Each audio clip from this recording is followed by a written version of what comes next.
صحیح مسلم نمبر 250 میں موجود ایک حدیث میں حضور نبی اکرم صلی اللہ علیہ وآلہ وسلم نے چند آسان اعمال صالحہ کی تلقین فرمائی۔ پہلا عمل صالح یہ ہے کہ کسی کی مخصوص تجارت میں اس کے وسائل کے مطابق مدد کی جائے۔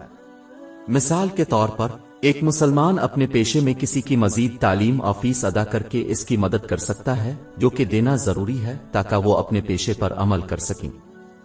اس طرح مدد کرنا در حقیقت پورے خاندان کی مدد کرنے کا ایک بہترین طریقہ ہے، جیسا کہ ایک ایسے شخص کی مدد کرنا جو اپنے خاندان کی کفالت کے لیے کماتا ہے، بالواسطہ طور پر خاندان کی مدد کر رہا ہے، حالانکہ یہ حقیقت میں پورے خاندان کی کفالت سے کہیں زیادہ سستا ہے۔ اگلی بات جو زیر بحث مرکزی حدیث میں مذکور ہے وہ یہ ہے کہ مسلمان کو چاہیے کہ کسی ایسے شخص کی مدد کرے جس کا کوئی پیشہ نہ ہو۔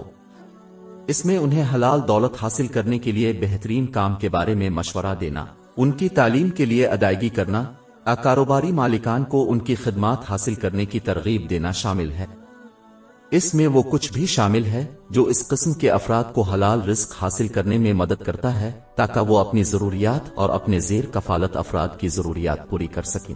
زیر بحث مرکزی حدیث میں آخری چیز جس کا ذکر تمام مسلمان کرنے کی طاقت رکھتے ہیں وہ ہے اپنے نقصان کو دوسروں سے دور رکھنا، کیونکہ یہ اپنے لیے صدقہ ہے، کیونکہ یہ عذاب سے بچاتا ہے۔ در حقیقت اپنی زبانی اور جسمانی نقصان کو دوسروں کے نفس اور مال سے دور رکھنا ہی ایک سچے مسلمان اور مومن کی تعریف ہے۔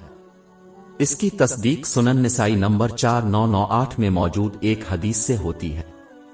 اس میں دوسروں کے ساتھ ایسا سلوک کرنا بھی شامل ہے جیسا کہ کوئی چاہتا ہے کہ دوسرے ان کے ساتھ سلوک کرے۔ سیدھے الفاظ میں جو دوسروں کو امن میں چھوڑے گا اسے امن اور اجر ملے گا۔ جو مسلمان اس میں اضافہ کر کے دوسروں کو ان کی وسعت کے مطابق فائدہ پہنچاتا ہے، خواہ یہ صرف ایک اچھا کلمہ ہی کیوں نہ ہو، اسے اجر کے اوپر اجر ملے گا جو دونوں جہانوں میں کامیابی کا باعث ہے۔